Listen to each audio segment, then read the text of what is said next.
Bonsoir à toutes, bonsoir à tous. Bienvenue pour nos conférences du jeudi.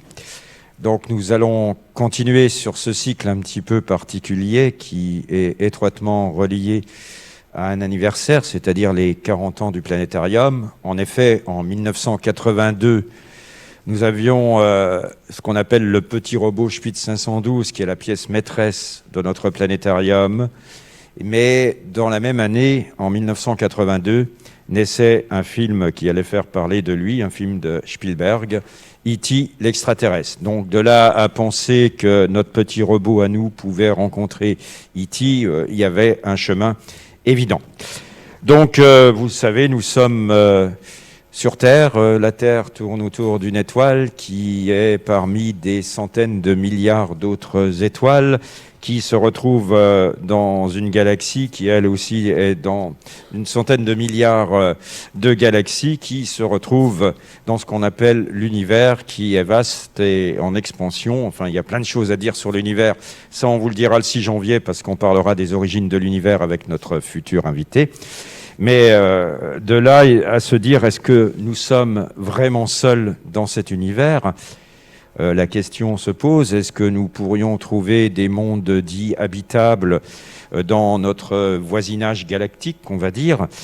Mais en même temps, quand on s'interroge ainsi, on peut se poser une question primordiale, mais enfin, qu'est-ce que la vie ?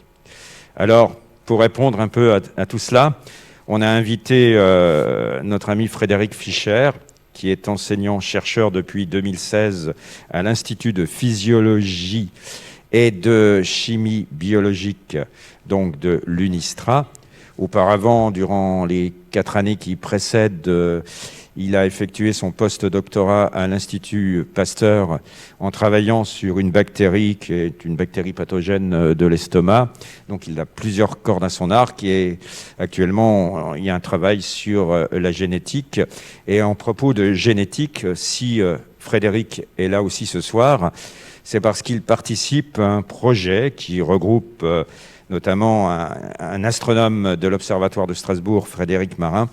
Et ensemble, ils travaillent sur ce projet qui s'appelle Heritage, qui consiste à imaginer des voyages interstellaires. Et quand on fait ça, il n'y a pas que le côté matériel de la chose, il y a tout cet aspect vivant, tout cet aspect humain. Donc la génétique en fait partie. Voilà, je ne vais pas m'étendre plus longtemps, je laisse la parole à Frédéric Fischer. Bonne soirée.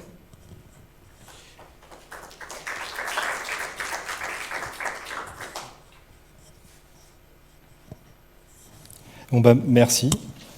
Bonsoir à toutes et à tous, et merci d'être venus, malgré les circonstances. Et donc ce soir, on va parler d'extraterrestres. On va pas. Je vais poser la question différemment. Je me suis demandé, y a-t-il quelqu'un là-bas, même sans téléphone ? Je suis désolé, avec le micro. Excusez-moi. Voilà. Alors, qu'est-ce que je veux dire par y a-t-il quelqu'un là-bas, même sans téléphone ? Alors, là-bas, évidemment, c'est en dehors de la Terre. Et y a-t-il quelqu'un ? Je sous-entends pas quelqu'un dans le sens intelligent ou au moins conscient. Là, je parle plutôt de forme de vie. D'où le sans téléphone, en fait. Le téléphone, ce serait plutôt pour les radioastronomes qui cherchent si des extraterrestres communiquent avec nous ou pas. Moi, comme je ne suis pas planétologue ou astronome ou pas radioastronome, je vais plutôt vous parler de la manière dont un biologiste voit la question de la vie dans l'univers. C'est assez différent de ce que les astronomes discutent d'habitude, simplement parce qu'on n'a pas le même métier, on ne voit pas les mêmes choses et on ne peut pas étudier les mêmes choses. Et moi, je vais essayer de vous parler de ce qu'on sait de la vie sur Terre, puisque c'est le seul exemple qu'on connaisse, et que essayer de spéculer sur la vie dans l'univers, ça nécessite quand même de partir de choses qui sont assez, bien connues, et on va partir, en fait, là, en l'occurrence, de ce qu'on connaît de la vie sur Terre. Alors évidemment, on va faire un tour rapide, parce que ça demanderait beaucoup trop de... Il faudrait venir tous les jours, pendant 4 heures, pendant 3 semaines, pour avoir un aperçu global. Donc je vais essayer de résumer ça, et de vous montrer, en fait, comment, en fait, les biologistes En quels termes les biologistes se posent la question de la possibilité de la vie dans l'univers? Alors, ce n'est pas une question qui date d'hier. Il y avait déjà des personnes qui se posaient la question en Grèce antique. Là, j'ai pris l'exemple plutôt d'une époque plus récente, en 1686, avec Bernard Lebovier de Fontenelle, qui écrivait dans les Entretiens sur la pluralité des mondes quelque chose à propos de la vie dans l'univers. Et ça va me servir à vous présenter un peu la manière dont je vais discuter de ça avec vous. Donc lui, il écrivait « Nous voyons que toutes les planètes sont de la même nature. Jusque-là, tout est égal. » Et là, ce qu'il veut dire par là, je vous ferai remarquer que c'est l'époque à partir de laquelle la science a commencé à s'émanciper un peu de dogmes religieux, pour qui la vie existait exclusivement sur Terre, comme ça, c'était donné. Ça ne veut pas dire que comment dire, c'est pas du domaine scientifique. À cette époque, on a commencé à considérer, disons, la science d'une manière assez différente de ce qui se faisait avant, c'est-à-dire faire reposer les réflexions sur des théories qui ne sont pas des spéculations. Les théories en science, c'est ce qui rassemble, en fait, ce qui donne du sens à tous les faits qu'on observe, qui les mettent en relation entre eux et si possible, qui les expliquent et qui permettent aussi de les prédire, éventuellement. Et quand on fait ça, on peut se rendre compte qu'il existe par exemple, Newton l'a fait, s'est rendu compte qu'on pouvait expliquer ce qu'on observait un peu partout dans l'univers par l'intermédiaire d'une force qu'on appelle la gravité, et que le mouvement des planètes pouvait s'expliquer par la gravité, et que, en plus, la gravité pouvait expliquer d'autres phénomènes comme la chute libre des corps ou la trajectoire d'objets qu'on lance dans un champ de pesanteur, etc. Toutes ces choses-là, elles s'expliquaient avant Newton par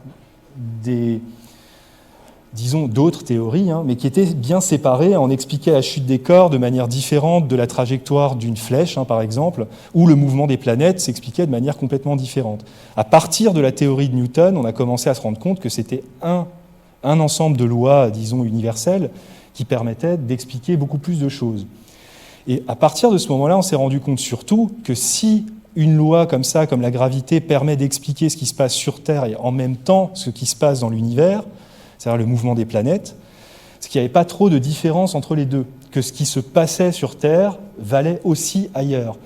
Et c'est dans ce contexte-là que Fontenelle disait « Nous voyons que toutes les planètes sont de la même nature. » Déjà, il y a les mêmes lois physiques qui semblent s'appliquer, la gravité, et en plus, on a commencé à cette époque-là à se rendre compte que les planètes sont constituées des mêmes matériaux que ce qu'on trouve sur Terre. Les roches, on commençait à voir aussi certains détails comme des nuages à la surface de certaines planètes. Et donc, ça voulait dire, dans la tête du philosophe, que les choses semblent être équivalentes. Et si elles sont équivalentes, alors la réflexion portait plus loin. Cependant, il faudrait concevoir que ces grands corps auraient été faits pour n'être point habités, que ce serait là leur condition naturelle, qu'il y aurait une exception justement en faveur de la Terre toute seule. Qui voudra le croit, pour moi, je ne puis m'y résoudre. Là, ça veut dire que si toute chose par ailleurs étant égale, il se produisent les mêmes phénomènes partout dans l'univers, sur d'autres planètes, là, il faudrait expliquer pourquoi il y a de la vie que sur Terre et pas ailleurs, alors que ce serait possible, puisque vous trouvez les mêmes choses, et qu'on peut imaginer qu'il se passe les mêmes phénomènes. Et c'est comme ça que la question est devenue plus scientifique qu'avant. Avant, on s'imaginait aussi qu'il pouvait y avoir des êtres sur la Lune. Dans certaines mythologies, vous avez des elfes ou des nains qui habitaient sur la Lune. Bon, ce n'est pas ce qu'on pourrait appeler des explications ou des théories scientifiques. Là, ça le devenait un peu plus. Et il y avait déjà Épicure, avant ça, qui avait réfléchi à cette question et qui disait peu ou prou la même chose. Il n'est rien qui fasse obstacle à l'infinité des mondes, disons philosophiquement parlant, et on ne saurait démontrer que dans un tel monde, des germes tels que d'eux se forment les animaux, les plantes et tout le reste, de ce qu'on peut voir, pourraient n'être pas contenus. Ça veut dire la même chose. Si tout est équivalent et qu'il y a d'autres mondes qui sont équivalents aux nôtres, il peut aussi y avoir apparition de formes de vie, si je le traduis avec des termes plus actuels. Et de même aussi, il faut penser qu'ils sont nourris de la même façon que sur la Terre. Autrement dit, si il y a aussi tout ce qu'il faut pour que des êtres vivants puissent se nourrir et donc constituer leurs propres éléments de base, ben on peut imaginer qu'il peut y avoir de la vie là-bas. Ça semble assez moderne, c'est probablement pas ce qu'Épicure entendait à cette époque-là, mais on peut le comprendre comme ça, et c'est exactement comme ça que je vais discuter ce soir avec vous. Puisque, déjà, est-ce que tout est équivalent? Est-ce qu'on trouve les éléments nécessaires ou qui pourraient permettre l'apparition de la vie ailleurs que sur Terre? Et puis surtout, s'ils sont là, si les éléments sont présents, est-ce qu'on pourrait avoir déjà quelque chose qu'on pourrait appeler habitable, ou est-ce que ça pourrait permettre l'apparition de la vie? Et là, je vais déjà faire une distinction entre ce que j'appelle habitable, enfin, je vais faire distinguer en fait dans habitable deux choses. Là, vous voyez, Épicure dit un truc intéressant, c'est il faut penser qu'ils sont nourris de la même façon que sur Terre. Autrement dit, si vous prenez des organismes et que vous les déplacez ailleurs, s'ils trouvent ce dont ils ont besoin, ils peuvent survivre, et donc ça veut dire que l'endroit où ils se trouvent est habitable. Si vous déplacez des organismes terrestres d'un endroit à un autre sur Terre, s'ils survivent, c'est que c'est habitable pour eux. On voit ça avec les plantes. Quand vous prenez des plantes dans votre jardin, si elles poussent, c'est que c'est habitable. On pourrait faire la même chose en prenant des organismes terrestres et les déplacer sur Mars et regarder s'ils survivent. S'ils survivent, on pourra dire tel environnement dans lequel on les a déplacés est habitable pour un organisme terrestre. Mais ça ne veut pas du tout dire la même chose que c'est habitable et c'est un endroit où la vie peut apparaître. D'accord ? Il faut bien distinguer les conditions qui pourraient permettre à la vie d'apparaître, d'émerger à partir de rien, ce qu'on appelle l'abiogénèse, de conditions qui permettraient à des formes de vie déjà existantes de s'installer et de survivre. D'accord ? Ces deux formes d'habitabilité, en fait, il faut qu'on les distingue. Alors comment est-ce qu'on peut comme ça spéculer sur ce qui se passe dans l'univers à très grande distance alors qu'on ne peut pas y aller ? Enfin, en tout cas, on peut aller envoyer des sondes sur Mars ou des choses pas très loin, comme ça. Pas très loin, tout est relatif, mais comparé à des systèmes planétaires distants, c'est beaucoup plus près. Eh bien, il faut faire appel à quelque chose qu'on appelle le principe d'invariance. On connaît comme ça un certain nombre on a un certain nombre de théories en science, théories voulant dire en fait un système explicatif qui rend les événements qu'on observe cohérents entre eux et qui permettent de les expliquer. Sans théorie, vous ne comprenez pas ce que vous voyez. La théorie, c'est justement ce qui vous permet de faire des liens entre des observations ou des phénomènes que vous observez. Et on a comme ça, en physique, il y a deux théories en fait qui constituent le socle de la physique. Il y a la relativité générale qui explique la gravitation, et puis il y a un deuxième ensemble qui s'appelle le modèle standard de la physique des particules. Là-dedans, vous trouvez la mécanique quantique, la thermodynamique, la chromodynamique quantique, tout ça. C'est ce qui explique les particules, comment elles interagissent, et en fait, qui constitue ce qu'on appelle les lois de la chimie. Quand vous mettez tout ensemble, c'est les lois de la physique et de la chimie. Quand vous regardez ces théories, elles vous permettent d'expliquer un certain nombre de choses. Elles sont provisoires, parce qu'on trouvera peut-être de meilleures explications qui expliqueront plus de choses sur la physique et la chimie et sur l'univers dans son ensemble, et pour l'instant, c'est ce qu'on a de mieux. Ce qui veut dire que c'est là-dessus, quand on fait de la science, c'est à ça qu'il faut se référer. D'accord ? On prend ce qui nous semble être le plus probant, et en tout cas qui résiste à des tentatives de réfutation. Tant qu'une théorie n'est pas réfutée, ou que quelqu'un n'a pas montré qu'elle est incohérente, on continue à la préserver jusqu'à ce qu'on en ait une meilleure. Donc ça veut dire qu'on la garde, on considère qu'elle est vraie, jusqu'à preuve du contraire. Elle ne doit pas rester. Une théorie en science, c'est réfutable. C'est important. Et ces lois-là de la gravitation et de la physique et de la chimie, on pourrait en parler longtemps, on considère et on peut voir qu'elles sont invariantes, déjà dans l'espace. Ça veut dire que les lois de la physique et de la chimie valables ici, elles le sont aussi sur Mars, autour de Jupiter et dans la galaxie d'à côté, enfin dans le système planétaire d'à côté et les galaxies plus lointaines. Et ça, on peut le voir parce que, par exemple, quand on envoie des sondes sur Mars, on peut prédire leur mouvement, leur trajectoire, etc., ce qui veut dire que les mêmes lois s'appliquent. Sinon, on ne pourrait pas envoyer de sondes là-bas. Et on peut le voir aussi à distance.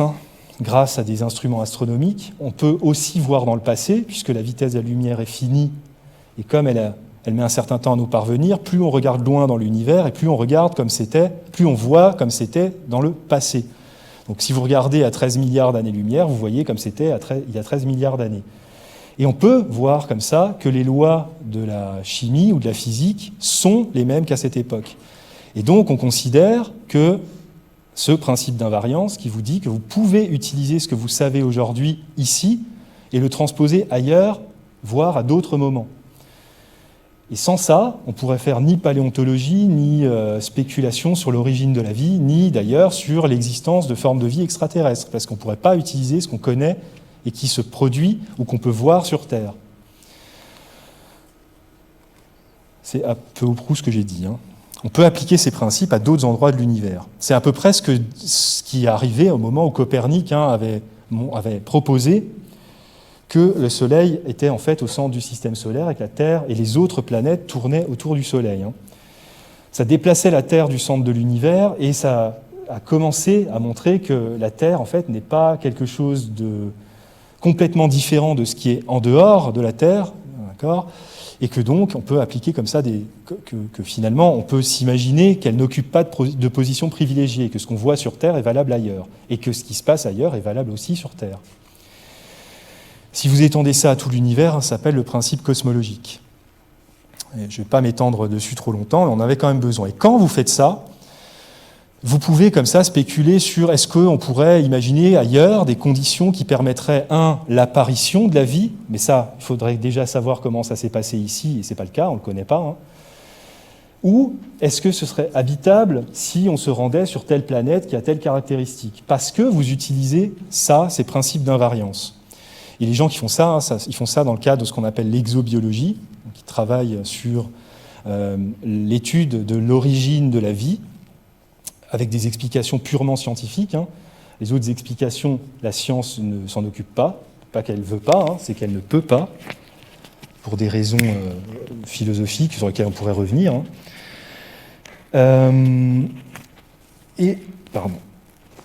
Voilà. Et donc ça s'appelle l'exobiologie, d'accord ? Et c'est exactement, le mot a été inventé en 1960 par un prix Nobel de médecine qui s'appelait Joshua Lederberg, qui est un de ceux qui a démontré que l'ADN est le support de l'information génétique. C'est pas le premier, mais c'est un de ceux qui l'a montré. Qui disait « Les spectres des étoiles témoignent de l'universalité de nos concepts en chimie. » Les spectres lumineux, c'est-à-dire quand on étudie la lumière des étoiles, on peut voir là-dedans, il y a des informations, comme quoi les éléments qu'on voit sur Terre, les atomes, les molécules, existent aussi ailleurs dans l'univers. Et en plus, on peut en déduire que les lois physico-chimiques sont les mêmes. Donc ça, c'était les premières preuves à l'époque, dans les années 60. Et donc, on a comme ça un corpus de théories qui peuvent, du coup, expliquer l'univers purement, disons, matériel. Mais il n'y a pas de théorie pour expliquer la vie.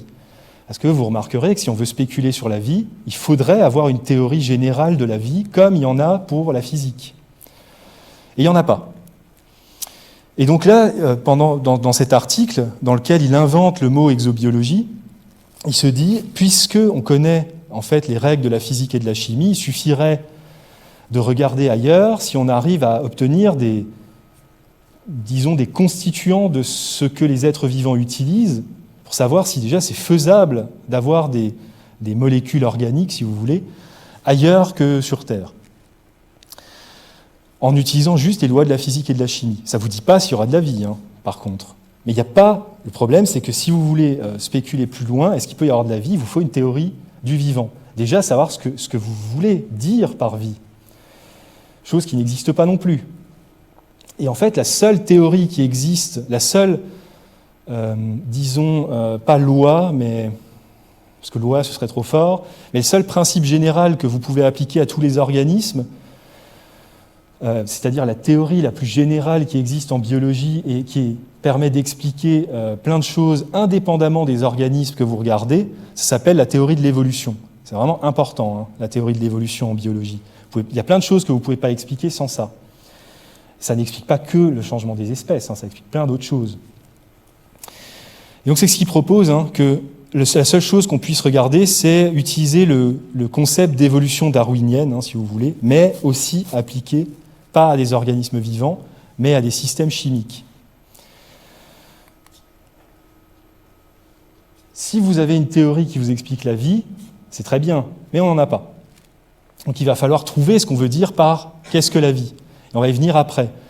Avant ça, il faut se demander qu'est-ce qu'il faut, quelles conditions il faudrait pour que la vie puisse exister. Déjà, une des premières conditions, c'est que vous ayez une gamme de températures qui n'interdit pas l'existence de molécules complexes. Vous avez remarqué que si vous mettez quelque chose au feu, il ne reste pas grand-chose après. Vous séparez tous les atomes entre eux, il ne reste pas grand-chose, même quand vous prenez des choses complexes comme un morceau de bois. Un morceau de bois, c'est des molécules extrêmement complexes, la lignine et ce genre de choses, c'est des molécules déjà, des macromolécules, c'est des choses très grandes qui contiennent beaucoup d'atomes. Et quand vous mettez ça au feu ou à haute température, il n'y a plus rien. Tous les atomes se séparent et puis se recombinent un peu différemment. Donc ça veut dire qu'il faut déjà des conditions de température qui autorisent l'existence de molécules. Et là, c'est quelque chose dont on a plus l'habitude, c'est l'habitabilité pour un biologiste. Déjà, nous, on l'associe à la présence d'eau. Pourquoi ? Parce que déjà, sur Terre, sans eau, il n'y a pas de vie. Et là, on pourrait arguer que ce n'est pas parce que la vie sur Terre a besoin d'eau qu'il faudrait de l'eau pour faire de la vie ailleurs. Et c'est là qu'on se heurte au principe Hawkes, principes au pluriel d'avant. C'est qu'on peut s'appuyer pour faire des spéculations pas trop, spéculatives, si j'ose dire. Il faut s'appuyer sur des choses qu'on connaît pour essayer de faire des hypothèses plus solides que si on s'appuyait sur rien. Et la seule chose qu'on peut faire, c'est de se dire, oui, si sur Terre, la vie a besoin d'eau, on va essayer de généraliser et de dire qu'il faut de l'eau tout le temps. Mais il n'y a pas que le fait que la vie ne survit pas sans eau sur Terre qui fait dire ça. C'est que l'eau, c'est quelque chose d'extrêmement abondant dans l'univers, contrairement à ce qu'on pourrait croire. Dans les films, vous avez souvent des extraterrestres qui envahissent la Terre. Pourquoi ? Parce qu'ils veulent récupérer l'eau, parce qu'il n'y en a pas dans l'univers. Bon, c'est dommage, mais c'est un des composés les plus abondants dans l'univers, sous forme de glace, certes, mais l'eau, c'est abondant. Et c'est d'ailleurs tellement abondant que c'est là-dedans que se font la plupart des réactions chimiques qui conduisent à l'obtention de ce qu'on appelle des molécules organiques. Je vous dirai après ce que c'est. Et donc, c'est ça qui fait l'efficacité en fait, de l'eau à permettre des réactions chimiques et à faire des molécules complexes. C'est ça qui fait qu'on dit qu'il faudrait qu'il y ait de l'eau pour que ça vaille le coup d'aller regarder. Le texte, là, vous dit, associer habitabilité et eau liquide est un moyen opérationnel d'identifier non pas les endroits où la vie peut exister, mais ceux dépourvus d'eau où la vie ne peut pas survivre. Et où on aurait du mal à imaginer qu'elle puisse apparaître aussi. Là où il ne peut pas y avoir d'eau liquide, il est inutile de chercher les signes d'une activité biologique. Nous limitons pour l'instant notre réflexion à la vie telle que nous la connaissons sur Terre. C'est ce que je vous ai dit, parce que c'est le seul exemple qu'on ait. Et dans ce contexte, la contribution de l'astronomie peut donc se décrire comme un travail d'élimination qui consiste à identifier les régions de l'univers où l'absence d'eau liquide interdit l'existence d'une activité biologique. Il reste de cette procédure d'élimination ce qu'on peut appeler l'univers habitable où rien n'exclut a priori l'existence de la vie. Donc là, on se réduit déjà à des zones un peu plus restreintes, parce que si vous voulez chercher partout dans l'univers, ça va être compliqué. Si vous cherchez seulement là où il y a de l'eau liquide, ça restreint beaucoup les endroits où vous allez chercher. Et c'est de ça, souvent, dont vous parlent les astronomes ou les astrophysiciens. Quand ils vous parlent d'habitabilité, ils vous parlent d'eau liquide. Là, je vous ai mis une représentation du système solaire interne avec Mercure, Vénus, la Terre, Mars et une planète naine qui s'appelle Cérès, qui est après Mars mais avant Jupiter, dans la ceinture d'astéroïdes. Et en fait, la présence d'eau liquide sur une planète, ça dépend de plein de paramètres. Déjà du fait qu'elle a de l'eau liquide en surface, ça dépend déjà du fait qu'elle a une atmosphère, parce qu'il faut qu'il y ait une atmosphère qui pèse sur la surface pour que la pression en fait maintienne l'eau sous forme liquide. Et en plus, ça dépend de la température. Les états de l'eau, qu'elle soit glace, vapeur ou liquide, ça dépend de la pression et de la température. Donc il faut déjà une atmosphère qui exerce une pression qui permette à l'eau d'être liquide. Et en plus, il faut que la composition de l'atmosphère soit telle que la température soit suffisante pour que l'eau existe en surface, avec cette pression. Bon, sur Terre, c'est le cas. Hein. On a de toute façon les trois formes de l'eau, hein, la glace, l'eau et la forme vapeur, hein, vapeur d'eau. Pourquoi ? Parce que la composition de l'atmosphère de la Terre est telle que, à la distance à laquelle elle se trouve de son étoile, le Soleil, autorise l'existence d'eau liquide. Et ça, on peut, si vous imaginez là, vous prenez un ordinateur, vous simulez la Terre et vous la déplacez comme ça et vous regardez à quelle distance l'eau dans la simulation commence à geler si c'est trop loin ou commence à bouillir si c'est trop près, vous obtenez ce qu'on appelle la zone habitable, qui vous montre en fait à peu près, si vous prenez une planète telle que la Terre, un peu similaire à la Terre, avec une atmosphère similaire, pas forcément avec la même composition, mais disons similaire en termes de pression, de densité, etc., vous avez une zone habitable qui est assez grande. La Terre, elle est vraiment au début de la zone habitable, et puis Mars est plutôt à la fin. Et les bornes ensuite que j'ai mis de côté, là, qui s'appellent zone runaway ou zone étendue, c'est si on change la composition de l'atmosphère, et si on prend en compte aussi que la luminosité de l'étoile peut changer, du Soleil peut changer. Donc la Terre se trouve dans la zone habitable, Mars aussi, la Lune aussi, il ne faut pas l'oublier. Mais la Lune n'est pas habitée, hein, ni habitable d'ailleurs, et pourtant elle est dans la zone habitable. Donc vous voyez déjà que la zone habitable, ça veut rien dire. Parce que les astrophysiciens, ou les astronomes, ou les planétologues, ils voient des planètes à distance, et même ils ne les voient pas, ils les détectent de manière indirecte, mais étant donné les paramètres orbitaux de la planète, ils peuvent vous dire si cette planète possède tel type d'atmosphère, elle pourrait avoir de l'eau liquide à sa surface. Et ça, pour un astronome, ça veut dire habitable. Et c'est tout. Ça veut dire il y a de l'eau, on pourrait y envoyer des organismes qui pourraient éventuellement y survivre s'ils trouvaient tout ce qu'il leur faut en plus de l'eau. Mais la Terre, vous savez tous et toutes probablement hein, qu'elle a changé au cours du temps. Là, je vous ai mis une frise temporelle où on voit la Terre il y a 4 milliards d'années jusqu'à aujourd'hui. J'ai plaqué la durée d'une année dessus hein, pour que vous voyez en échelle ce que ça fait à peu près si on fait une maquette temporelle à l'échelle d'une année. Vous voyez que la plupart du temps, là, on n'avait quasiment pas d'oxygène dans l'atmosphère. L'oxygène n'est apparu qu'après. Puis après, il y en a eu beaucoup plus à une période qui s'appelle le Carbonifère, hein, beaucoup plus d'oxygène qu'aujourd'hui. Puis c'est redescendu à peu près 21% en volume. Mais vous n'aviez pas la même surface de continent, vous n'aviez pas la même composition d'atmosphère, le Soleil non plus n'avait pas la même luminosité, il était moins lumineux au début, et sa luminosité continue d'augmenter. Là, aujourd'hui, c'est 100% parce qu'on a mis ça comme référence, mais il continue à augmenter, ce qui veut dire que la zone habitable bouge. Et la Terre est restée habitable pendant toute cette période de temps. Donc déjà, il faut aussi que ça dure.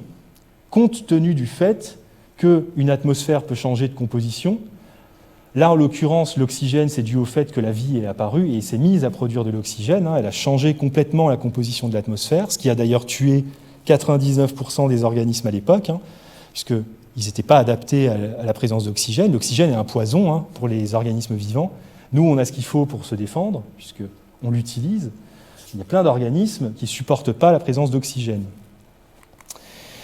Et en même temps, il y avait Mars, qui, on sait aujourd'hui, avait probablement au moins des lacs et des rivières, et probablement aussi des océans.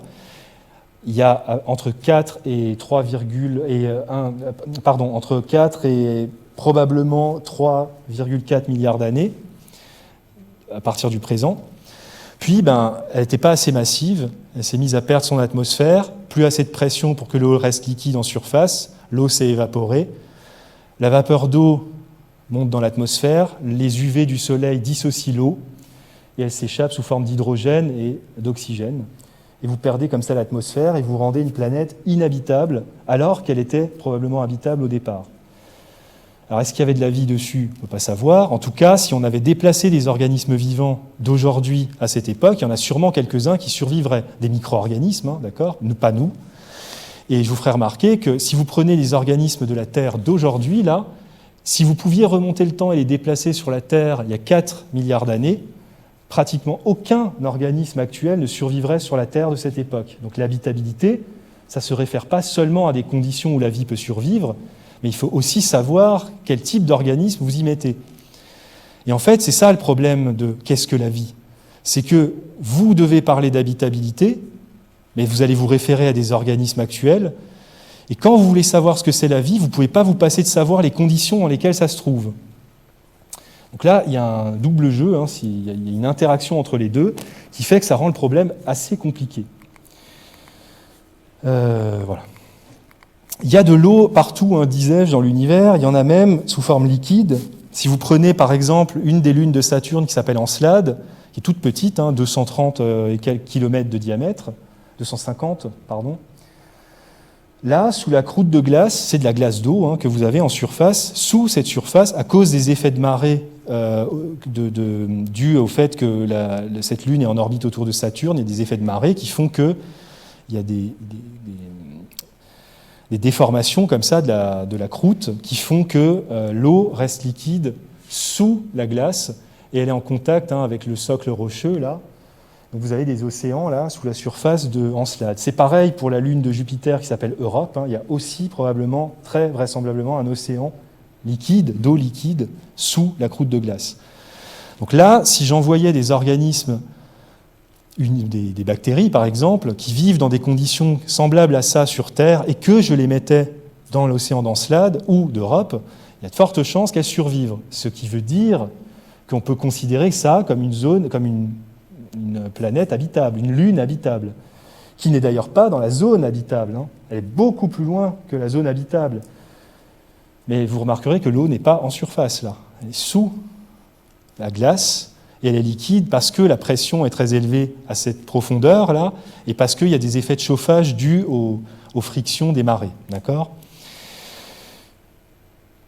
Maintenant qu'on sait qu'il y a de l'eau un peu partout, qu'est-ce qu'il faudrait comme ingrédient pour que la vie puisse au moins exister ou perdurer si j'en envoyais dans une zone habitable ? Si j'envoyais maintenant des bactéries sur Mars ou sur Encelade, est-ce qu'elles pourraient survivre ? Est-ce qu'il y a les ingrédients qu'il leur faut pour survivre ? Et ça, c'est comme ça que les biologistes se posent la question. Nous, la présence d'eau, en fait, on n'a pas besoin de zone habitable. Il suffirait qu'il y ait de l'eau liquide, comme sous la surface d'Europe ou d'Encelade, pour que nous, les biologistes, on dise « ouais, là, c'est habitable ». Un astrophysicien vous dira « non, c'est pas dans la zone habitable ». Et en plus, lui, ne peut pas savoir s'il y a de l'eau sous la surface. Enfin, dans le système solaire, on peut le savoir, mais vous ne pouvez pas savoir dans d'autres systèmes planétaires s'il y a des océans sous les surfaces. C'est indétectable. Donc eux doivent se limiter à ce qu'ils peuvent détecter. Et nous, on vous dirait, ah bah oui, il y a de l'eau, donc il y a toutes les possibilités, si les ingrédients sont présents. Mais qu'est-ce que ça veut dire, les ingrédients ? Donc je vais d'abord vous rappeler rapidement ce que c'est que les atomes. Vous savez que la matière est constituée d'atomes. Il y en a 118 qu'on connaît actuellement, 90 qui existent à l'état naturel, puis les autres sont produits surtout en laboratoire. Ils peuvent exister à l'état naturel, mais ils sont tellement instables qu'on ne les voit jamais. Et vous en avez que vous connaissez, comme le carbone. Et ça, c'est les gens qui ont participé à la découverte des atomes, peu importe, pas tous. Et quand les atomes sont constitués d'un noyau entouré d'électrons, et quand ils se rencontrent, les atomes, et que les électrons sont échangés entre les atomes, ils peuvent former ce qu'on appelle une liaison covalente. Ça, c'est des effets quantiques, je ne rentre pas dans les détails. Et comme ça, vous pouvez former des molécules. Donc là, vous avez de l'eau, un atome d'oxygène au milieu. On peut l'écrire comme ça, avec une lettre pour dire oxygène, 2 hydrogènes. Vous pouvez écrire ça H2O aussi, ce n'est pas informatif, mais disons géométriquement, ça ressemblerait à ça. Vous auriez un atome d'oxygène là et 2 hydrogènes. On peut le représenter comme ça aussi. Quand vous prenez du carbone, le carbone, lui, peut être entouré, c'est des règles comme ça que la chimie a réussi à établir, c'est des règles qui sont très très bien connues. Le carbone peut faire 4 liaisons, c'est une personne qui s'appelle Kekulé qui avait trouvé ça en 1840 quelque chose, je ne me souviens plus de la date.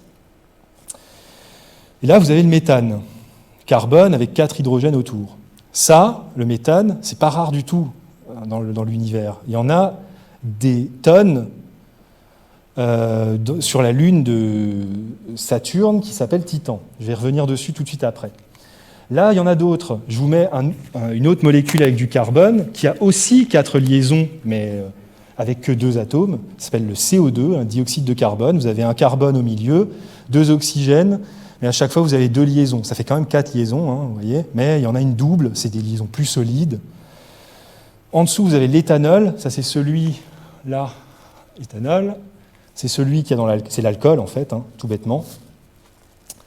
Et là, c'est ce qu'on appelle le cyanogène, c'est du cyanure tout simplement. C'est pour vous montrer quelques exemples de petites molécules que vous formez quand vous mettez des atomes ensemble. Et quand les molécules se rencontrent et rentrent en collision, elles peuvent échanger comme ça leurs atomes et former de nouvelles molécules. Ça s'appelle des réactions chimiques. Quand ça se passe dans des organismes vivants, ça s'appelle des réactions biochimiques. Et en fait, c'est la même chose. C'est exactement les mêmes mécanismes. Excusez-moi pour l'image. Voilà. Alors, les êtres vivants sur Terre sont constitués d'exactement les mêmes atomes que n'importe quelle autre matière dans l'univers. Et même de très peu d'atomes, parce que vous en aviez 118, on va dire 90 à l'état naturel, et les êtres vivants, si vous prenez comme ça un morceau d'être vivant, vous regardez, vous cassez tout, vous regardez les atomes, vous allez trouver quasiment que du carbone, de l'hydrogène, de l'azote, de l'oxygène, du phosphore et du soufre, et ça fait un acronyme qui marche bien en Alsace, SHNOPS. Facile à retenir, du coup. Puis il y a encore quelques autres atomes qui peuvent être utilisés, mais majoritairement, si vous prenez n'importe quelle molécule d'un être vivant, vous allez trouver ces atomes-là dedans. Sauf que chez les êtres vivants, vous avez des molécules gigantesques qui sont constituées de milliers ou de millions d'atomes. Donc c'est des trucs très organisés. Et ces atomes-là, vous les trouvez partout dans l'univers. Donc là, les ingrédients, ils y sont. Maintenant, est-ce qu'on peut les assembler ? Il faut les bonnes températures. Si on le fait dans l'eau, ça marche déjà beaucoup mieux. Et pas de problème, on a trouvé qu'on pouvait trouver des zones où il y a de l'eau liquide et puis des températures où les molécules peuvent exister. Donc l'habitabilité, là, en biologie, c'est plutôt un terme qu'on n'utilise pas, puisque nous, on ne se réfère pas à l'habitabilité, on voit des organismes, on les étudie, manifestement, ils vivent dans une zone habitable.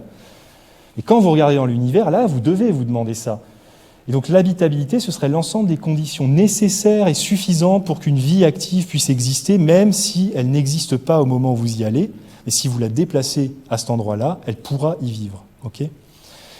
Ça n'a rien à voir avec l'origine de la vie. Okay ? Donc qu'est-ce qu'il faut ? Tous les atomes que j'ai cités, ça tombe bien, ils y sont, partout. Mais il faut aussi de quoi faire des réactions chimiques. Et ça veut dire qu'il faut des sources d'électrons. Donc, il faut plein de molécules réactives qui possèdent plus d'électrons qu'elles n'en ont besoin. Il faut de l'énergie. Et quand vous avez tout ça, vous pouvez faire des réactions chimiques et espérer que la vie puisse apparaître si elle n'est pas déjà là, ou que la vie puisse exister et perdurer si vous la déplacez là-bas.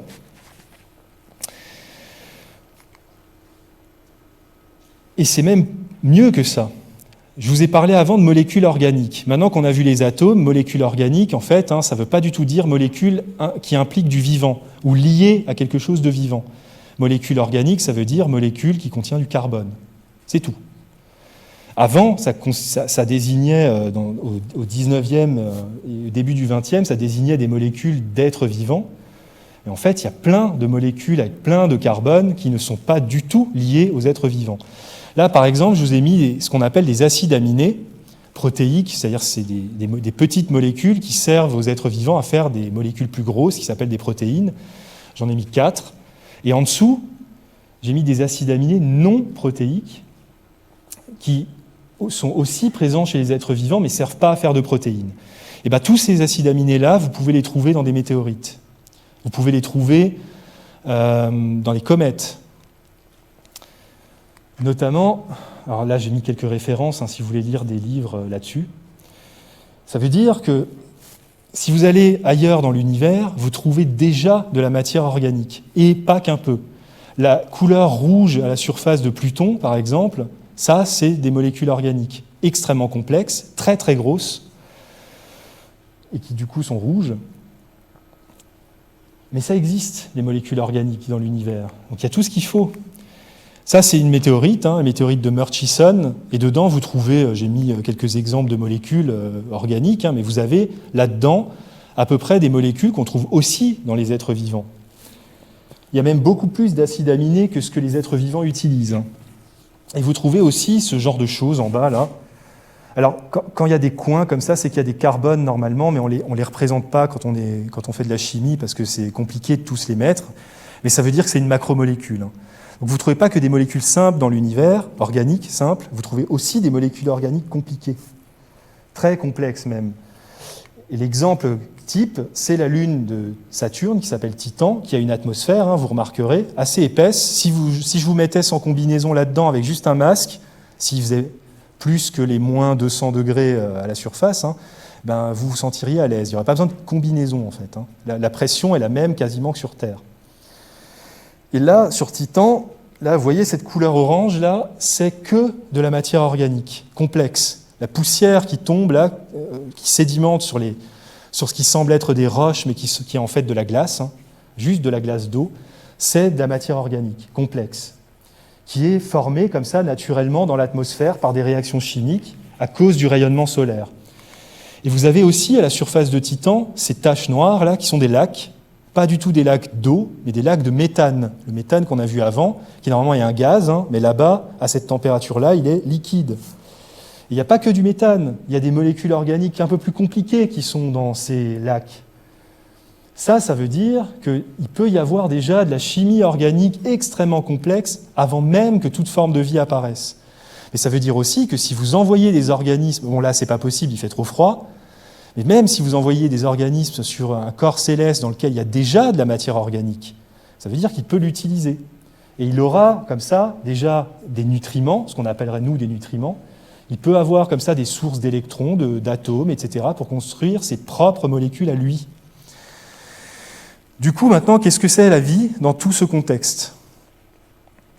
Puisqu'on a tout ce qu'il faut, déjà la vie, personne ne l'a jamais vue.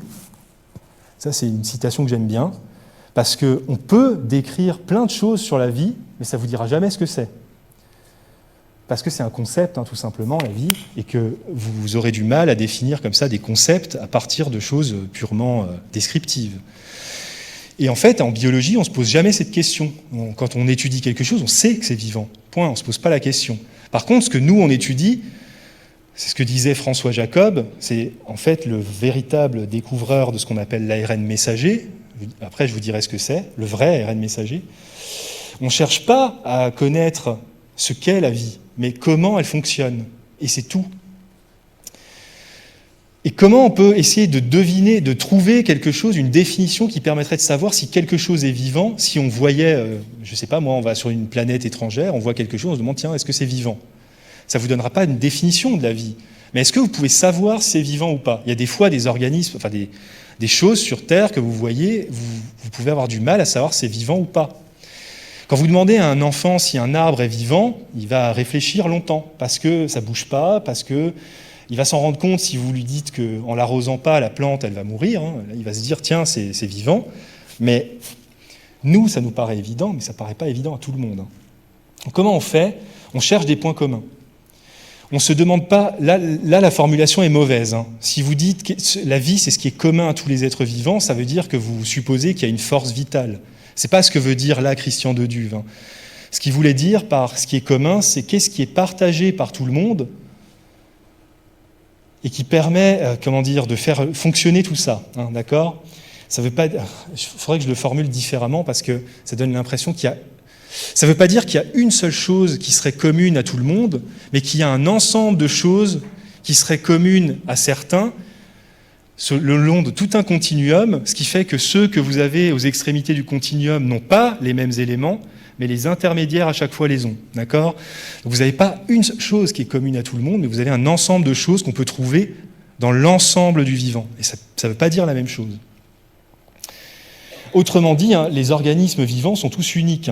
Ça veut dire que chaque être vivant, même les jumeaux, ne sont pas identiques, ils sont génétiquement identiques, mais ils ne sont pas identiques.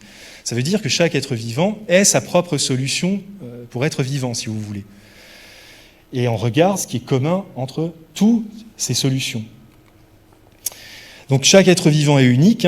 Même quand vous regardez une espèce, on aime bien classer les choses quand on est un être humain. Et même si vous regardez tous les canards de telle espèce, il n'y en a pas un seul qui est identique à l'autre. Chez les humains, c'est pareil. Entre deux êtres humains, même du point de vue génétique, il y a au minimum 10 millions de différences génétiques entre deux êtres humains, en moyenne en Europe.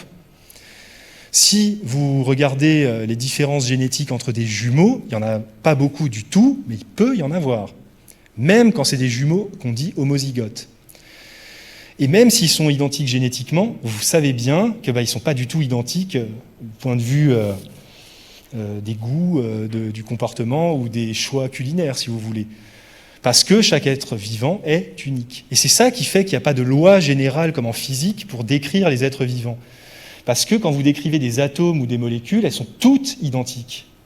Il n'y a pas de différence entre deux atomes de carbone, donc un atome de carbone ou un autre, placé dans l'univers, il réagira de la même manière que son voisin, placé dans les mêmes conditions. Quand vous avez des êtres vivants, il y a tellement de combinatoires différentes entre les êtres vivants que vous ne pouvez pas avoir des lois naturelles du vivant.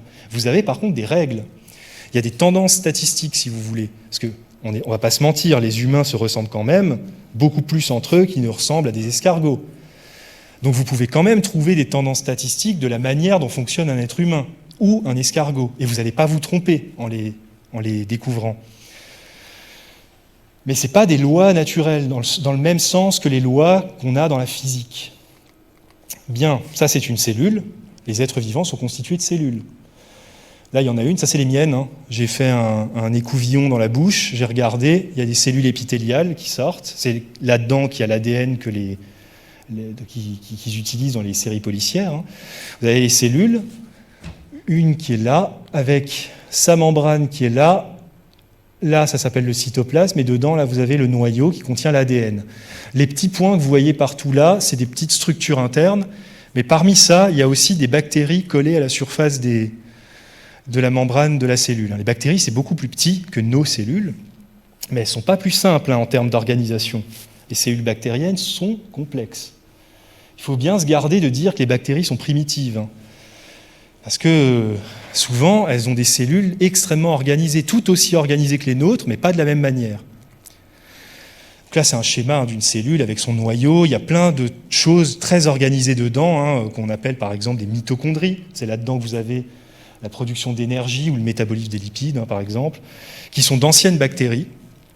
Elles contiennent leur propre ADN et leur propre système d'expression des gènes. C'était des bactéries endosymbiotiques, et qui sont devenus en fait ce qu'on appelle des organites. Elles ne peuvent plus vivre indépendamment de nos cellules, et nous ne pouvons plus vivre indépendamment d'elles. Donc c'est compliqué les cellules. C'est des choses dans des choses dans des choses, avec des structures qui servent à tout un tas de choses, comme le réticulum endoplasmique, qui sont des membranes, l'appareil de Golgi, tout ça, ça vous sert à distribuer des protéines dans la cellule pour qu'elles aillent au bon endroit. Donc une cellule, c'est compliqué, je ne vais pas vous faire ça dans le détail, mais ce que vous devez savoir, c'est que les cellules sont les constituants fondamentaux de la vie. Pourquoi ? Parce que c'est les seuls éléments vivants qui peuvent se répliquer, se reproduire. Seuls. Et donc, elles sont organisées. Ça, c'est à ça qu'on reconnaît déjà quelque chose de vivant. C'est organisé. Et qu'est-ce que ça veut dire organiser ? Ça veut dire des trucs comme ça. Je vous ai fait un dessin où on aurait coupé la cellule et puis on regarde un peu ce qu'il y a dedans. Mais c'est la même chose qu'avant. C'est juste une représentation différente. Les cellules peuvent changer de forme. Vous savez bien que vos neurones ne ressemblent pas à vos cellules de la peau, qui ne ressemblent pas aux cellules de vos yeux, qui ne ressemblent pas à vos cellules pileuses. Ça dépend de l'expression des gènes. Mais c'est toujours organisé. Et en fait, ce qui permet de savoir que c'est organisé, c'est la fameuse une des lois de l'univers, la thermodynamique, qui vous dit que dans un système isolé, c'est-à-dire un ensemble de choses qui ne pourraient pas échanger de matière et d'énergie avec l'extérieur, on appelle ça un système isolé. Et quand vous prenez ça, un système isolé, tout ce qu'il constitue il ne peut pas échapper au fait que tout va finir par être désorganisé. C'est ce qu'on appelle l'augmentation de l'entropie. L'entropie, c'est une mesure du désordre. Plus c'est organisé, plus l'entropie est faible. Plus c'est désorganisé, plus l'entropie est grande. Et bien, naturellement, l'entropie augmente toute seule, spontanément, quand vous n'avez ni échange de matière et d'énergie. Et en fait, les cellules, pourquoi est-ce qu'elles sont organisées ? Parce que ce n'est pas des systèmes isolés, elles échangent et matière et énergie avec l'extérieur, on appelle ça le métabolisme. Et ça leur permet de se maintenir. Et se maintenir, ça veut dire reconstituer ce qui est détruit, remplacer ce qui est altéré, produire ses propres constituants, remplacer ceux qui sont plus là, etc., etc. Et vous maintenez quelque chose qui est organisé malgré le fait que ça se désorganise tout seul. Vous avez déjà bien vu, quand vous laissez une pomme toute seule, elle pourrit, et si vous laissez suffisamment longtemps, tous les atomes se dispersent. Mais tant qu'elle est vivante, ça n'arrive pas. parce que vous pouvez remplacer tous ces constituants tout le temps. Ça s'appelle le métabolisme. C'est comme la métaphore du bateau de Thésée, je ne sais pas si vous connaissez. Thésée, c'est celui du labyrinthe, qui avait pris un navire pour rentrer après dans sa ville, et puis le navire a été conservé parce que tout le monde l'admirait. Et au fur et à mesure des années, il a commencé à pourrir, donc les habitants de la ville qui admiraient Thésée ont voulu conserver le navire et remplacer toutes les planches qui pourrissaient par des neuves. Puis bon, au bout de plusieurs siècles, il n'y a plus une seule planche d'origine. Question, est-ce que c'est toujours le bateau de Thésée ? Techniquement, la forme du bateau est toujours là. On peut toujours dire que c'est le bateau de Thésée, mais vous avez tout remplacé. C'est pareil pour vous. Vous n'avez plus un seul atome en commun avec ce que vous étiez quand vous êtes né. Ni aucune cellule d'ailleurs. Il y a des cellules qui se divisent, d'autres non, mais elles renouvellent toutes leurs constituants. Et si elles les renouvellent, ça veut dire que vous n'avez plus les mêmes atomes qu'au début. Pourtant, vous avez la même mémoire. Donc, vous voyez bien, la vie, elle maintient des structures et même des choses très complexes en échangeant tous leurs constituants tout le temps. Et quand ça s'arrête, ça s'appelle l'équilibre thermodynamique. Tout est dispersé, c'est la mort, tout simplement. Et à ça, on peut reconnaître la vie. Non seulement elles peuvent remplacer leurs constituants, mais elles peuvent les dupliquer, ce qui veut dire que quand elles se reproduisent, vous pouvez faire à partir d'une cellule, vous pouvez faire 2 cellules, mais ça implique, ça s'appelle une division clonale, quand vous recopiez exactement l'ADN qui est là-dedans et vous faites 2 cellules, ça s'appelle une division clonale. Vos cellules se clonent. Ça veut dire qu'il faut dupliquer tous les constituants de la cellule. Mais ça, elles peuvent le faire aussi, les cellules. Et ça s'appelle aussi le métabolisme. Vous fabriquez vos propres constituants. Les bactéries, c'est pareil, elles font la même chose. Et donc, on peut en arriver à une définition un peu plus, disons, scientifique. La vie, une forme de vie minimale, c'est un système circonscrit par un compartiment semi-perméable. Pourquoi ? Pour délimiter au moins quelque chose à l'intérieur duquel il faut que quelque chose soit organisé. Sinon, tout se disperse et vous ne pouvez pas organiser les choses.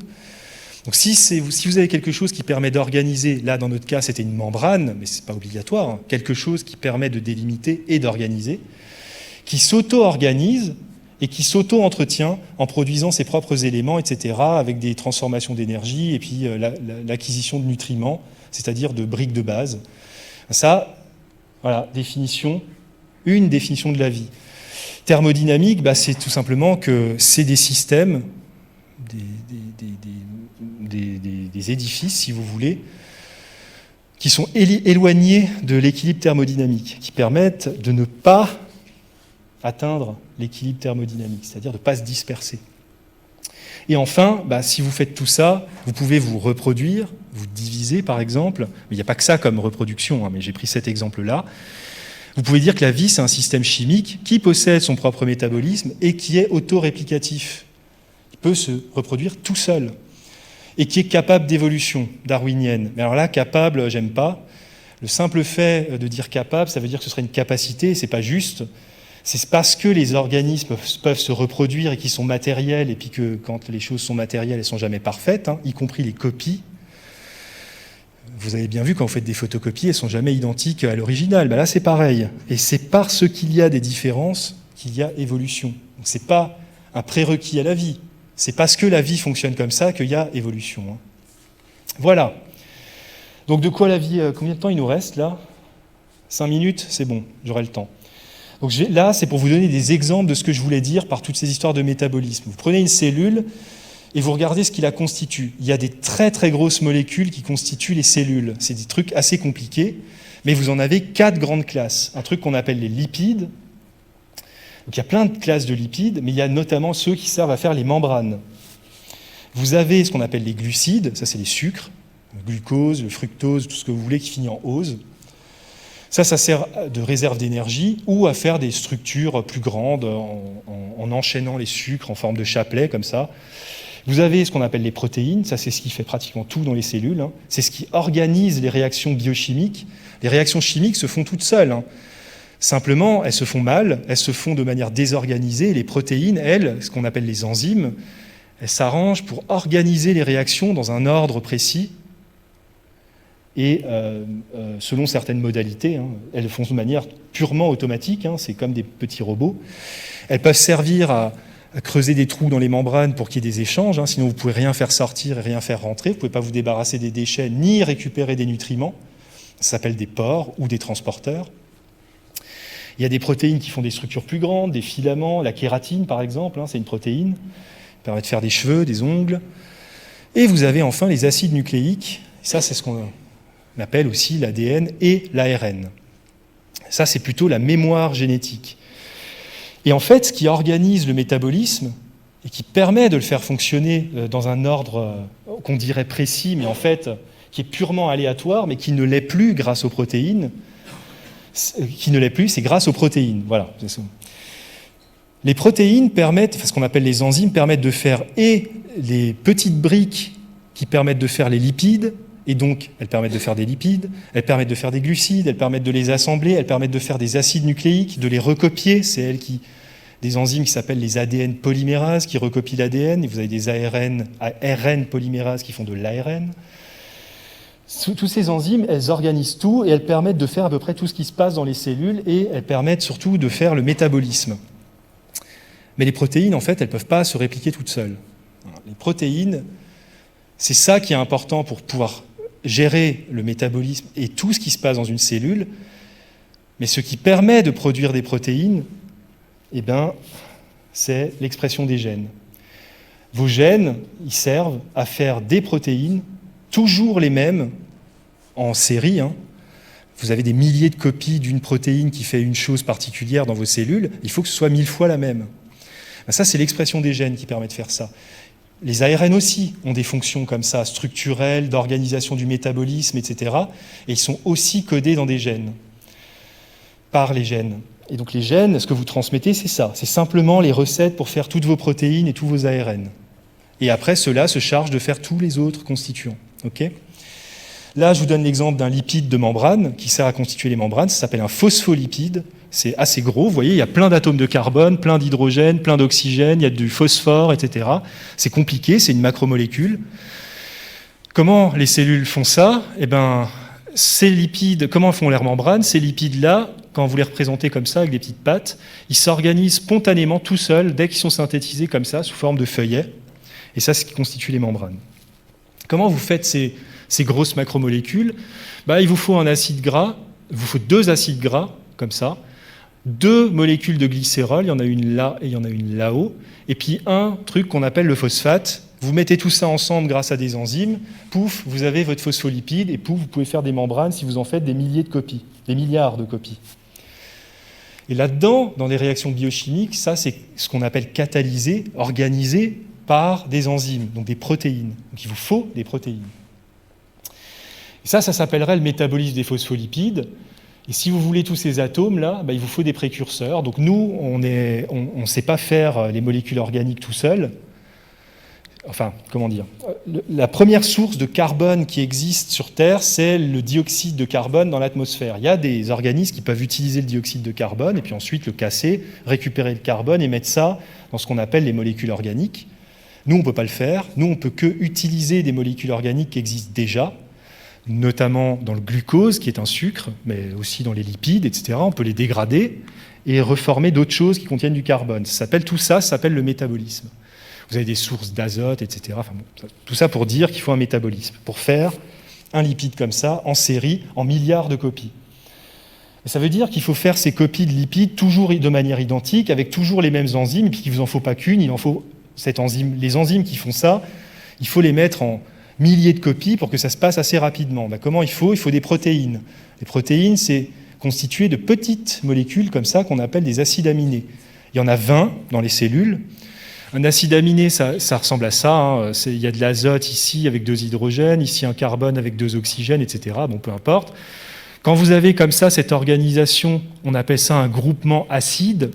De l'autre côté, on appelle ça un groupement amine, d'où le nom acide aminé. Voilà. C'est tout petit. Le X ici, ça peut changer et il y a 20 possibilités pour mettre des choses à la place du X, d'autres des atomes. Et vous pouvez comme ça, si vous enchaînez les acides aminés dans un ordre bien précis, les uns après les autres, après ça se replie en 3D dans l'espace, ça fait des trucs comme ça s'appelle des protéines. En bas, c'est la représentation avec des atomes. Vous voyez, c'est énorme une protéine, ça contient beaucoup d'atomes. Celle-là, c'est une petite protéine. Elle fait 160 et quelques acides aminés, je ne sais plus combien. Et en fait, nous, quand on regarde ça, on peut déterminer les structures de ces choses-là. Hein. Quand on les regarde, là, on ne voit rien, on est d'accord. Nous, on représente les directions que prennent les acides aminés quand ils se replient, et ça donne ces structures en ruban comme ça, que vous avez peut-être vu quand ils vous montrent la structure de la spike à longueur de temps, là. C'est cette représentation-là, c'est une simplification qui nous permet de reconnaître ce qu'on appelle les repliements. Et comment on fait des protéines, du coup ? Eh bien, ça, c'est l'expression des gènes, et après, j'aurai fini. Les gènes, ça sert simplement à faire soit de l'ARN et après des protéines. Vous avez comme ça l'ADN, bon, normalement c'est beaucoup plus long, l'ADN, en double brin là. Vous avez toujours une région qui s'appelle un promoteur, ça c'est l'endroit où commence le gène.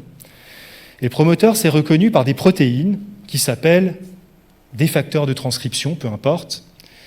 Et en particulier, parmi ceux-là, il y en a une qui s'appelle l'ARN polymérase. Et celle-là, qu'est-ce qu'elle fait ? Une fois que tout ça est assemblé sur le promoteur, c'est extrêmement compliqué, je ne vais pas rentrer dans les détails.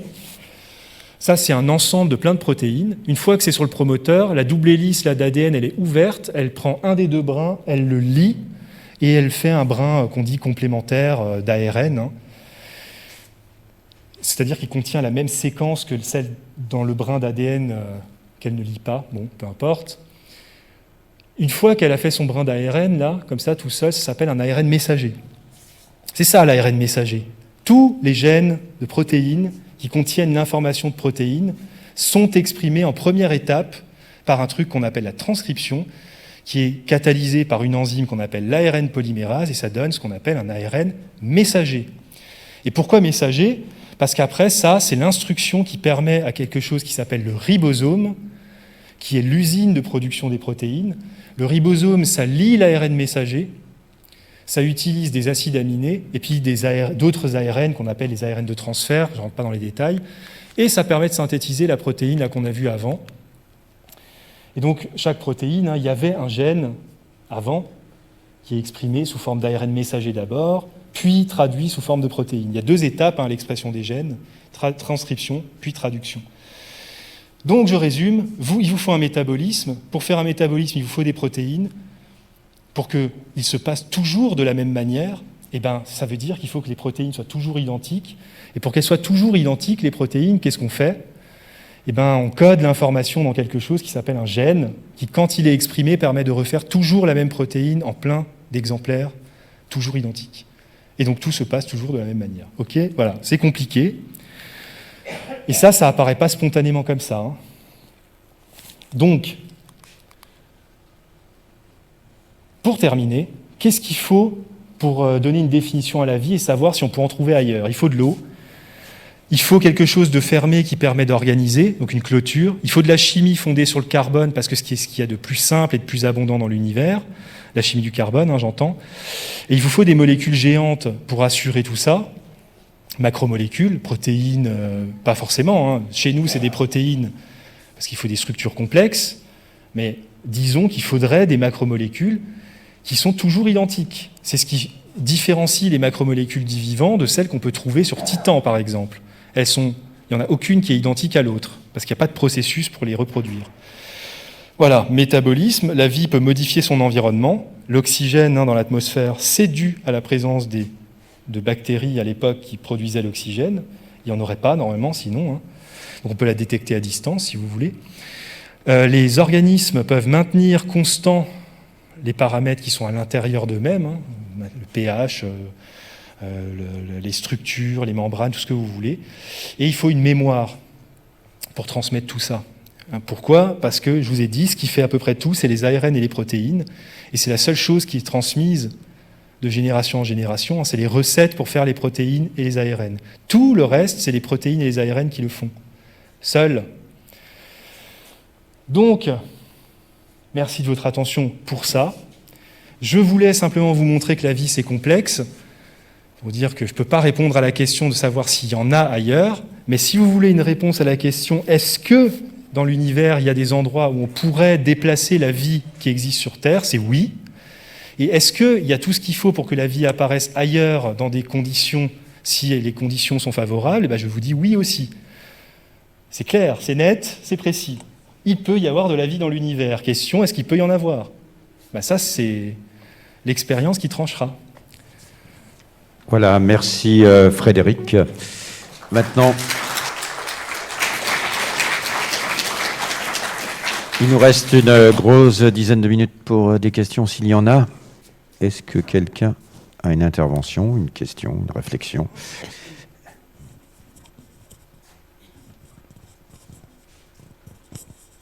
Vous êtes parti là d'un ensemble de molécules de base qui correspondent à la vie terrestre. Est-ce que l'on peut envisager avec un autre ensemble de molécules, un autre type de vie ailleurs, avec des pressions différentes et des conditions différentes? Pardon, je sais pas, ça marche, c'est bon? Ouais. Alors à l'origine, j'avais fait un PowerPoint complètement différent, qui parlait de ça à la fin. Et en fait, il y a mon ordinateur qui a planté, j'ai perdu toute la présentation, j'ai refait ça à la dernière seconde, je me rappelais plus de la fin. Bon. Mais oui, en fait, le but, c'était de vous montrer qu'il y a des molécules complexes, vous montrer à quoi ça ressemble chez nous. Mais en fait, vous remarquerez que je l'ai mis à la fin, que je vous ai d'abord parlé de métabolisme, et puis du fait qu'il faut pouvoir se reproduire, et donc il faut une mémoire, et puis des choses qui gèrent et qui coordonnent tout ça. Eh bien, si vous prenez ces principes-là, qui sont absolument généraux, vous n'avez pas besoin de dire quel type de molécules sont nécessaires pour faire ça. Autrement dit, je vais répondre différemment. Vous avez vu que dans les films, en général, quand ils trouvent des extraterrestres, la première chose qu'ils font dans les films hollywoodiens, c'est qu'ils séquencent l'ADN de l'extraterrestre. Ça tombe quand même vachement bien qu'il y ait toujours de l'ADN dans les extraterrestres, quoi. Puis en plus, le même que chez nous, avec les mêmes constituants et tout. Hein. C'est fou. Ben non, il n'y a pas besoin que ce soit de l'ADN. Une molécule qui récupère... Enfin, comment dire ? L'ADN, ça fait rien du tout dans les cellules. Hein. C'est complètement inerte. Hein. Par contre, ça permet de conserver une information qui ensuite est exprimée sous forme d'ARN messager, là, et compagnie. Hein. Mais vous pourriez imaginer n'importe quel système qui contient une information et qui permet de l'utiliser après pour l'instancier sous forme matérielle, et pouf, vous avez un système vivant. Enfin, j'exagère, mais ça veut dire que vous n'êtes pas obligé d'avoir le même système qu'ici. C'est pour ça que j'ai essayé de rester général au début. J'ai essayé de me débrouiller avec la présentation qui n'était pas exactement celle que je voulais. Mais l'idée, c'est ça, ouais. C'est que vous pourriez imaginer, vous n'êtes pas obligé de prendre ce qu'on connaît ici, mais les principes généraux de ce qui... C'est pour ça que la définition, en fait, essaye d'être la plus générale possible. Voilà. Donc oui. D'autres questions ou interventions? Oui.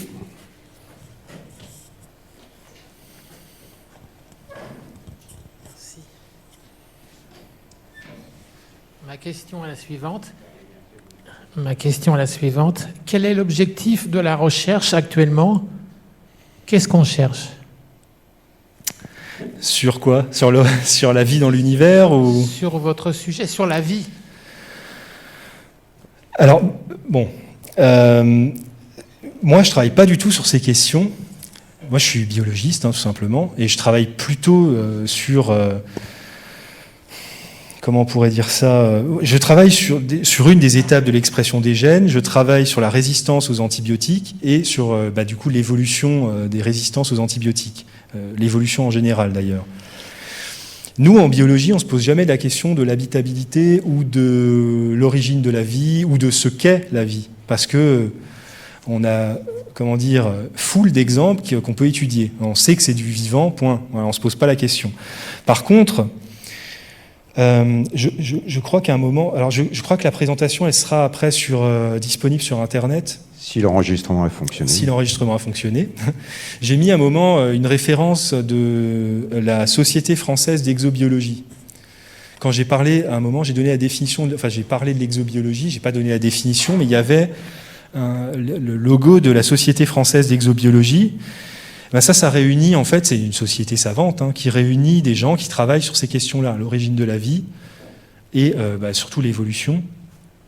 Pour les biologistes, c'est surtout l'évolution. Pour l'origine de la vie, c'est beaucoup des planétologues et des géologues. Et si vous allez sur leur site, vous avez toutes les actualités de ce qui se fait sur ces questions-là actuellement. Et pas qu'en France, dans le monde entier. Parce que c'est vraiment difficile de répondre. Il y a beaucoup de choses qui sont faites sur ça. Mais Pas tellement en biologie, en fait. C'est beaucoup de la planétologie et de la géologie pour reconstituer les conditions de l'apparition de la vie, par exemple. De la chimie aussi, beaucoup. Mais il n'y a pas beaucoup de biologistes, à part des gens qui reconstruisent les arbres phylogénétiques, là. Sinon, il n'y en a pas beaucoup qui travaillent sur ces questions-là. C'est beaucoup trop vaste. D'autres interventions? Oui, alors attendez, j'arrive à vous parce que...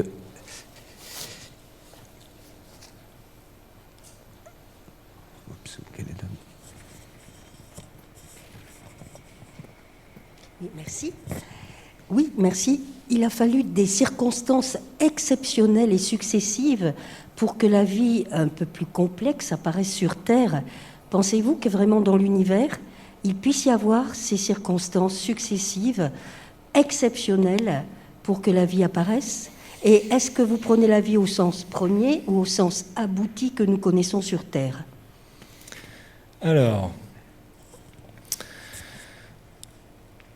pour ce qui est de l'apparition de la vie, je ne sais pas s'il a fallu tant d'étapes que ça, parce que finalement, tout ce qu'on connaît, la matière organique qu'on connaît dans l'univers est déjà pas mal complexe. Maintenant, qu'est-ce qu'il faut pour que ça permette à quelque chose de finalement réussir à se reproduire tout en se maintenant, etc., c'est-à-dire avoir un métabolisme et capacité de reproduction. Ça, si on ne peut pas l'observer, on ne peut pas savoir ce que ça prend, quel nombre d'étapes il faudrait pour que ça arrive.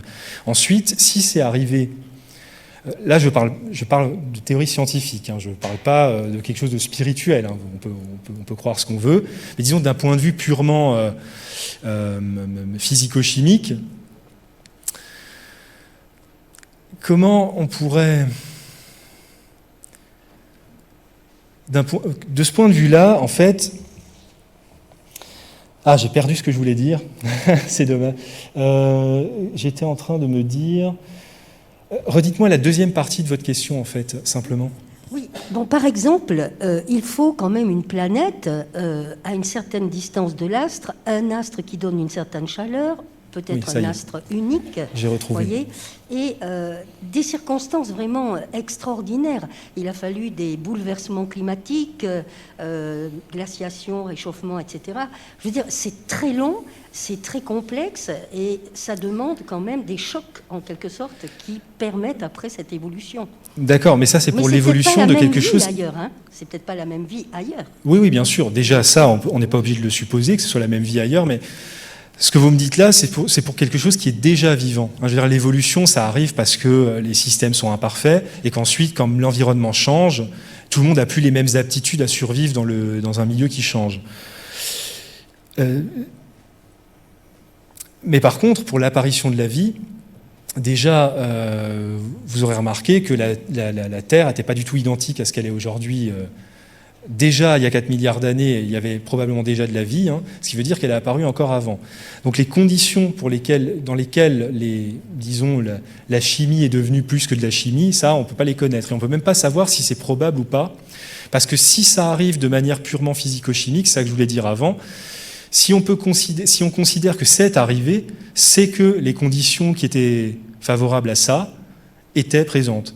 Voilà. Ça ne veut pas dire qu'elles sont communes, mais ça veut dire qu'elles sont arrivées et qu'à un moment donné, ça a donné naissance à quelque chose que nous, on appellerait maintenant la vie. Ça ne veut pas dire qu'il y a un seul ensemble de conditions qui permettrait l'apparition de la vie à partir des mêmes éléments. Ça pourrait très bien se produire avec des conditions complètement différentes, dans des circonstances complètement différentes, avec une vie complètement différente. Donc attention, si on cherche quelque chose qui est parfaitement identique à ce qu'on connaît ici, du moins du point de vue chimique, on va dire, ou disons à l'échelle des protéines, etc., là oui, effectivement, ce sera probablement très rare. Mais si on réfléchit plutôt en termes d'organisation, de grands principes comme ça, métaboliques et juste de reproduction, peu importe les constituants. Si vous pensez qu'il y a des conditions qui peuvent conduire à la même chose, mais dans d'autres circonstances, avec d'autres éléments, finalement, ce ne serait pas si rare que ça, si c'est possible. Donc nous, on n'a qu'un seul exemple. Alors évidemment, ça nous paraît hyper spécifique et très difficile à obtenir, parce que ce sur quoi on réfléchit, c'est la seule chose qu'on connaisse, c'est-à-dire la vie ici. D'accord ? Donc tant qu'on n'aura qu'un seul exemple, évidemment, on peut toujours dire que c'était des circonstances qui se reproduiront jamais ailleurs.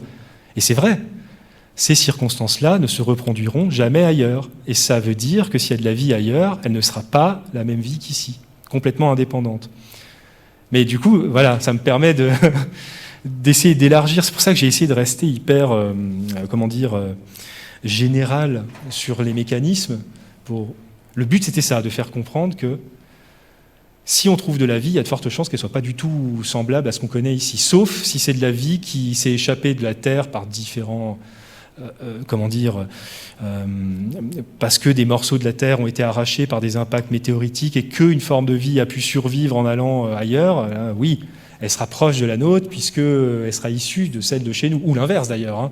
La nôtre serait proche d'une autre si elle est issue d'une vie extraterrestre qui serait tombée par hasard ici, vous voyez, c'est ce qu'on appelle la panspermie. Mais au-delà de ça, on ne peut pas attribuer comme ça des probabilités. Les astrophysiciens aiment bien ça, comme ça, attribuer des probabilités. Et en fin de compte, ça c'est quand on considère uniquement, si on veut obtenir la vie qu'on connaît aujourd'hui, eh ben là oui, c'est complètement improbable. Mais plus vous remontez, moins il y a de circonstances, moins il y a d'événements, et donc plus ça devient probable, même si c'est très rare. Si vous considérez qu'il faut toujours les mêmes conditions, les mêmes circonstances et les mêmes molécules. Vous voyez ? C'est difficile à formuler, hein, mais la réponse du coup c'est oui, ça peut arriver, mais ce ne sera probablement pas comme c'est arrivé ici. Voilà, il va nous falloir conclure. Juste une question, Frédéric. Supposons, là je reçois un message, la NASA nous apprend que maintenant on vient, c'est sûr, on vient de découvrir de la vie ailleurs. La réaction du biologiste. Je ne serais pas étonné. Alors, franchement. Par contre, si on me dit que ça ressemble exactement à ce qu'on a ici, là, je serais nettement plus étonné. Si on trouvait une forme de vie vraiment très semblable à une forme de vie terrestre sur Mars, là, soit ça veut dire qu'effectivement tous les événements improbables se sont produits ailleurs indépendamment, ce qui a peu de chances d'être vrai, mais là, je pencherais plutôt pour une contamination de Mars par la Terre ou l'inverse. Voilà. Voilà, merci beaucoup à Frédéric Fischer.